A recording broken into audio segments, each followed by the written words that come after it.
Hey, welcome back, everybody. It's time to meet our community, the Hispanic business community here in Orange County. Powered by the Orange County Hispanic Chamber of Commerce and Orange County's only community radio station, OC Talk Radio. Streaming live from our studios here at the University of California, Irvine's Beale Applied Innovation Center. With the king of all media here, John Gutierrez. Hey everybody, thank you, Paul. Thank you for having us, OC Talk Radio. We have an exciting show today at our community podcast show powered by the Orange County Hispanic Chamber of Commerce. I'm your host, John Gutierrez, the Senior Vice President here at the Orange County Hispanic Chamber of Commerce. And we have an exciting show for you today, some great information, a powerhouse of an organization, Managed Solution. We have the founder and CEO, Mr. Sean Ferrel. Welcome to the show. Oh, thanks for having me. Now, you and I were talking as you arrived here, and of course, we're at the UCI Technology Center, and it was just really exciting to hear your story of how you started your organization, your business, your company. And I say organization because you're also doing a lot of great philanthropy work in the community, and we'll get into all of that, and obviously all the great technology that you guys are doing as far as the community, the businesses, but here on the show, we like to always get to know you first as a person. So can you share with us a little bit about you, where you grew up, and your hobbies, your family? Tell us a little bit about you. Yeah, sure. I'm kind of a California boy, but I will go back, a little bit further than that. So my parents actually came over or up from Panama, Central America. God, I'm getting older, so we'll just say a long time ago. They were married in Panama, spoke Spanish, moved to the States, I think back in the 60s. And then ultimately, they moved to Riverside, California. So they had me and, my mom went to school there at UCR. So it's close to home here with UCI being where we're at today. And Nice. Ultimately, my dad and her dated for a lot of years. He came in from Reno, Nevada, come to see her. And then to make that story real short, they got married. They had me as their first child. They have a brother, two boys who I adore and who I spend all types of time with, coaching all the different sports, and a beautiful wife that I've been married to for, going on 16 years. So ultimately, moved to San Diego, went to the University of San Diego down there. Let's slow down. Oh, Happy wife, happy life. happy, So 100%. 16 years, that's impressive. I mean, I'm at 18, so that's impressive. I mean, it takes special people to put up with us, right? Yes. So shout out to your wife. And she is the CEO at home, that is for sure. Eso. She, as Latinos, we like to say, she wears the pants, right? She 100% does, yes. And you have two kids, you said? I'm sorry. Two boys, Okay. Two amazing kids, 13 going on 13 actually in 2 days, and then an 11-year-old. Oh, nice. Yeah. That's awesome. Yeah. And then you said, so you guys are in San Diego. We live in San Diego, North County, if you will, and so we've been there, 20 years ago or so when I was in college. And Nice. Great weather, happy ever- right? all the time. Now, have you been to Chargers games or anything like that? I mean, they're having a good season. Yes, they are. Quarterback, he's a really good quarterback. I like that young We guy. do love Josh. We wish they were still in San Diego, but hey, we're just happy they're winning. Well, they'll always be considered San Diego, I think, Yes. right? I mean, I grew up watching Junior Seau, and he was one of my huge, just in football I loved. And of course, Drew Brees when he was there back in the day. So for me, they're always going to be San Diego Chargers. But right now we have the Padres to root for. That's right. Yeah. I got to be careful because I don't want all the Dodger I know. people I listening know. to us to start clicking off. Yeah, I know. So you're in San Diego, but you grew up in Riverside originally for some years.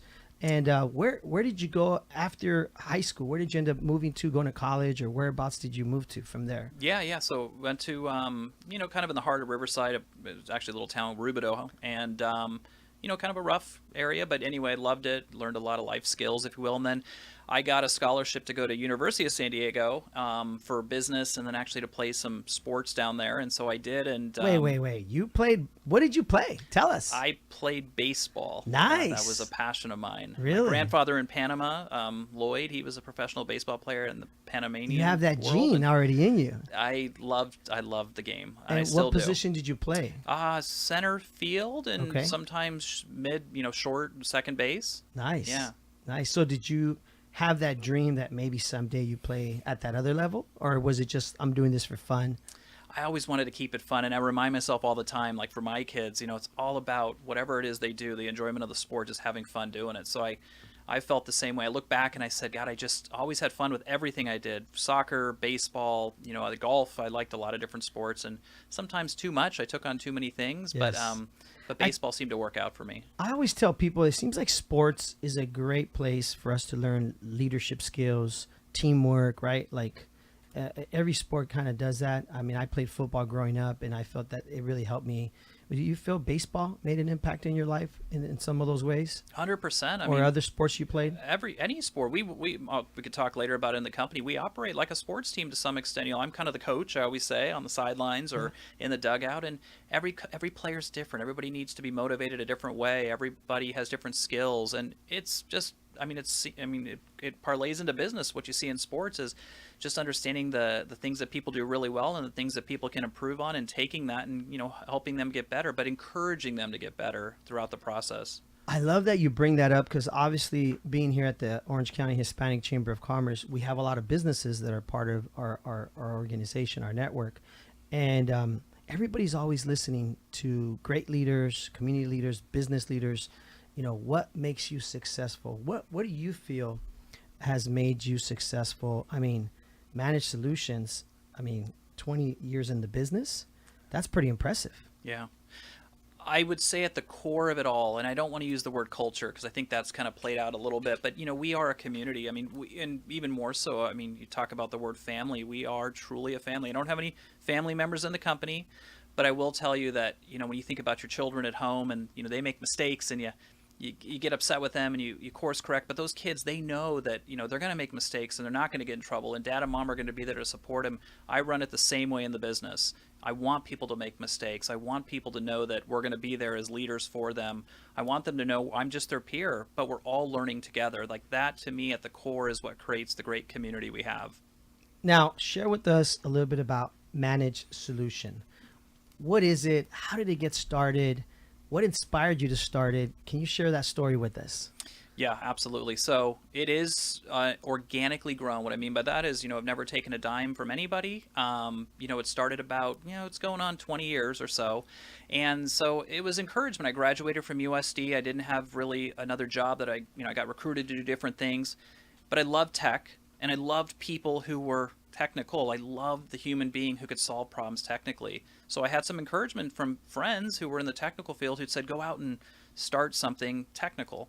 So to, shorten the story, back then, I literally was in my dorm room. I started printing business cards on the printer back then. I can't even remember. I was trying to figure out logos as gears, like in a car. Nice. And I walked the streets. I really did. It was, the traditional vacuum. Careful how we say that. I walked the streets. Yeah, I know. Well, but I did. I got kicked out of a lot of places. But it shows that you were driven, right? Yes. Because many people said no to you, obviously, right? Lots of and no's. You just kept going. Absolutely. And, you could do all that on your own. You could, figure out how to connect with people who potentially would, want something from you on the buying side. You could figure out how to, get that off the ground. But then it became, now I got to hire people and employees and figure out what we talk about, baseball, figure out what we all do well, what positions we play well. And that was where the business started to become more complex. So, you fast forward, 10 years into the business. So we started doing two things. We opened up a national help desk. So, Okay. Very technical. People can call us any time of day or night, 24 hours a day, and we will take their technical calls. Laptop, desktop, cell phone, iPhone, don't really care. We get calls from parents at home these days who their kid's iPad doesn't work, and we handle it. And then Microsoft, in that, we'll say in the last 10 years, knocked on our door and said, hey, you're in a lot of our big accounts around the country, talking to them about our technology and what it brings to our business. So we want to work with you. We want to essentially, you become a managed partner of ours, and we want you to help us implement our solutions. So I always tell people we can either help you with that strategy, where we're going to go with the technology, how to build it right, how to build it for the success in the future, and we can also support what it is you need. So it's kind of two companies in one. That's interesting you say, because I always joke at the chamber with members here and friends of mine. They call me Johnny on the spot. And that's kind of what Managed Solution is, right? Like Johnny on the spot. Like you resolve and help so many people in so many different ways. Yeah. And that's great that you build a business that's meeting all these challenges. What would you say are some of the biggest challenges you face as a business? Yeah. Well, I mean, the I'll use the term the sprawl in technology. I mean, goodness, we all know like everything we use, whether it's Excel or an email application or anything we use, or just the fact that we have 10 devices each these days, there's so much that people have at their fingertips and so much that they need at any given time.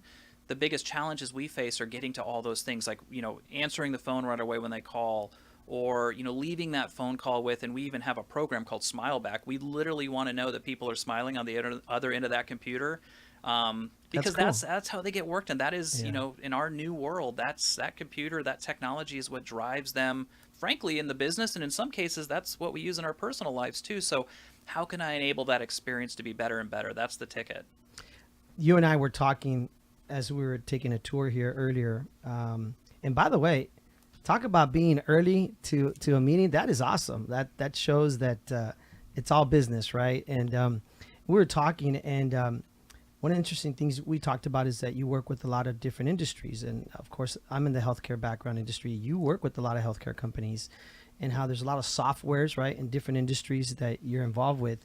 What are you seeing as far as technology that has changed or become the front and center in our lives? Is it healthy for us? Is it not? What would you say? Yeah, I think it's that's twofold, and we could you talk about healthcare and being able to do things more automated, or getting to information on people. I mean, today you're seeing a lot of healthcare organizations, doctors and nurses who are receiving the 23andMe's and all the predictive healthcare stuff to be able to help better treat their patients. So there's a lot of good coming out of technology that we support and we help implement. And there's a lot of, frankly, not good stuff that, we have to watch out for. You watch our kids and how they're being pulled into, whether it be the video games or the channels online. And there is a science going on out there talking about, your brain being sort of changed and manipulated. And I see it in kids. So I think there's technology for good, and it has great social impact that can be well used. And I see technology also becoming something that we have to watch out for and protect our children against. And then that goes into the whole, how secure are we doing these things, cybersecurity, but more so, is technology pointing itself in the right direction through these, these metaverses that we're talking about out there, if everybody's seeing them online, where we have these identities that are virtual. Is that good? I don't know just yet, but I also want to tell people it's not something that we shouldn't be open to and be looking at, and not saying no to it, but just trying to understand the good and the bad in it. Well, it's kind of like in healthcare, right? I always say to people, when you're going to see a doctor works his way backwards, right? He's looking at how he can, okay, you don't have this, you don't have that. He doesn't go in and say, oh, you automatically have this. No, he's checking, first high blood pressure, fever, things like that. And in technology, it seems like you're looking at all those components, right? You're looking at what fits best, what works best, what are the challenges, the needs. Share with me a little bit about how will technology enhance or replace the human value in our businesses? And it's a scary topic because it goes I think big picture into what's happening in the world around us, with inflation and cost of living, and just frankly the cost of us as human beings to employ these days. We all have to make more to support more in our personal lives, and our dollar goes less far. So when I look at businesses today and what they're trying to do is, in some cases they are trying to automate processes. They're trying to eliminate some of the human side of how things are done. And again, back to the good and the bad, some of it is really good. Can we automate how health records and patients traverse the healthcare system? That's probably a good thing that'll help save lives at the end of the day. And at the same time, it is scary because it does eliminate some of the employment that's out there, and we have to figure out that balance. And it makes me nervous here in the immediate future as we see employee costs on the rise, costs of commodities on the rise. We have to figure out how to contend with that. Yeah, I know one of the big points right now that everybody's talking about, of course, is the recession, right, and cutting cost. So should automation replace what we do is kind of the question out there, right? And what would you say to that? I don't, I'm a perfect example of something where people might say at one point or another, well, the computer's going to update itself, and the computer's going to be able to, you're going to get an application from the quote unquote cloud. And so where does the human come into play? But I got to tell you, as many tools as we put in place to they call it bots, let's say. You could IM us real quick or send in this thing, my password's not working, and this bot could come back and say, well, here's your new password, and change it. I got to tell you, people still want to talk to the person on the other end and maybe talk about how they're feeling, the emotional experience, how when the computer doesn't work, how this is, just really roughing up their day for them, and impacting their life. So I think those are areas where the human, spirit doesn't go away. I think in other areas, we are trying to figure out ways to automate manufacturing of cars, of different products out there. Restaurants, the cost of food has went up, as we all know. So people are trying to figure out how to automate processes in kitchens, which sounds, counterintuitive to, wanting fresh food from the right people. But yes, I think we're going to see a mix of the two. I'm smiling because you mentioned the cost of food. And I was just at the grocery store the other day. And I go there probably 2 or 3 times a week. They already know me. And I usually go through the actual regular check stand. And they, hey, John, how are you? And, like you said, the interaction. And they know my wife. And how's your wife? And so the other day, huge line. Obviously, a lot of businesses are short of staff right now. As you talked about earlier, staff is a big issue. But I went through the fast lane, the machine, right, where you check out yourself. And I was frustrated because my bill was probably like $30, $40 more than it used to be. I could see that normally my grocery bill is like $120 and it was like $160. And the lady saw me kind of frustrated and kind of angry. And she's like, what's wrong, John? And I said, yeah, my bill's like $40 more. And yet I'm still bagging my own bags and like bagging my own stuff. And I'm checking out my own stuff, so it's kind of like one of those costs is going up, but we're losing the service is going down. Exactly. Yeah. So you made a great point about that. And who knows, maybe these machines will eventually have like a smiley face, like you said, to your point earlier of your software, where they're like welcoming you and there's a smiley face, because we are losing that, right? The connection to human life. Yep, 100%. I mean, a fun story is, everybody's talking about this augmented or virtual reality stuff, but we actually saw, and I won't go into the big company we all know, and we order a lot of products from online, but we saw a person at home. That little company? Yeah, it's a little company that has overnight delivery. But we saw a person at home sitting there with these gloves, these virtual reality gloves, and we saw on the other side of the screen a supermarket where that person with a robot at the supermarket was stocking shelves with beverages, and it was incredible to think that, we could do it remotely. So maybe there's a parallel there where things work out and we still have the human doing some of that task, but they don't have to necessarily be at the store to do it anymore. And a robot can roll down the aisle with the Cheez-Its and the Triscuits and get it all up there on the shelf. I don't know, but I think we have to look at that and see how it plays into our world. That's interesting you bring that up. We had one of our first members here at our podcast, our good friends Leo and Teresa. Paul remembers them well because they brought food in, empanadas and everything. And we had a blast eating, which I think Feli here, by the way, Feli, thanks for being here. Thanks for connecting us all. And he mentioned going to Villa Roma after this to go eat lunch. And one of the things they tried out at the restaurant when the pandemic ended, I saw they had one of these robots in there that would bring you the food from the kitchen. And so I guess there's a whole schematic that the robot learns from the restaurant and knows what table to go to, and then it just pulls up and you take your plate off of it.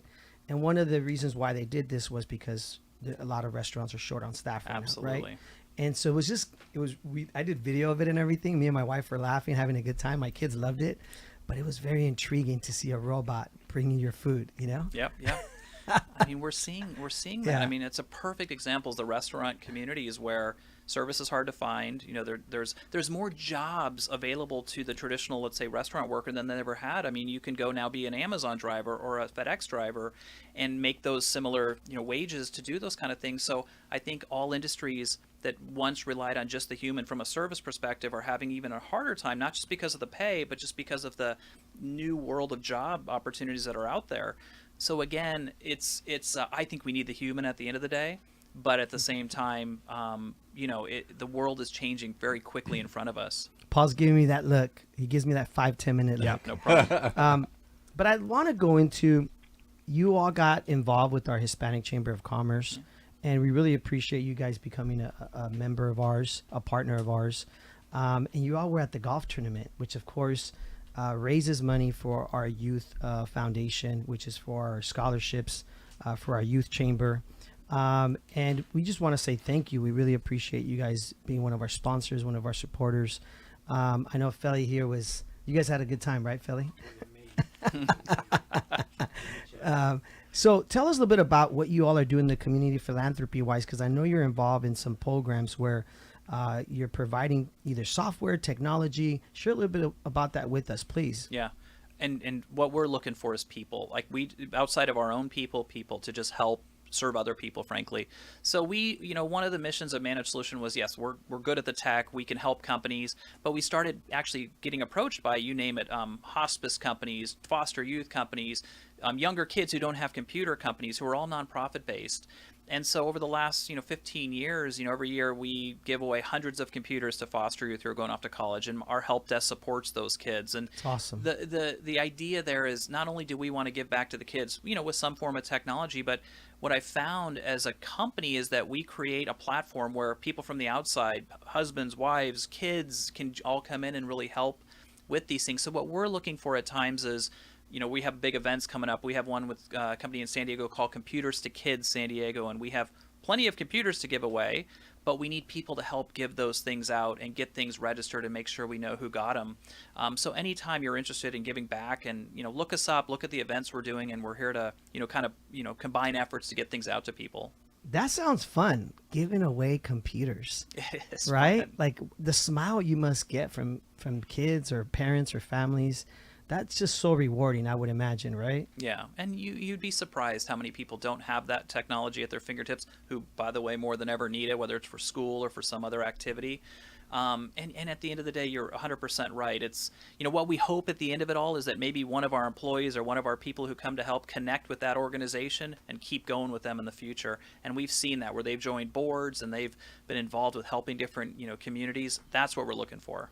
Well, and I know we only have a few minutes left, but when you provide somebody that laptop or that technology, it allows them to now hopefully stay home, right? Or be with their family, which again, that provides that human touch, the quality of having your loved ones around, as opposed to them having to go somewhere else, right? Or having it, and not only that, walking home late from, let's say, a library or another center, right? So you're impacting the family in many different ways. And for that, we thank you guys. Yeah. We really appreciate you do that for the community. I know with Feli over here, we talked about you guys getting involved with our youth chambers. So we're excited about our former chairman of our board, John Amador, and Feli had met already and talked about some ideas about working with our youth chamber because at the end of the day, technology is the future of the world regardless. And we need to have that in the hands of our leaders, which is our young leaders, right? Yeah. Yeah, we just, to your point, anybody, and we mentor kids from different colleges, people who are entrepreneurial, people who just want to have that technology at their fingertips to better use it. Some of the stuff we're giving out to children, and they're using it for their parents to help them go out and search for jobs or create resumes.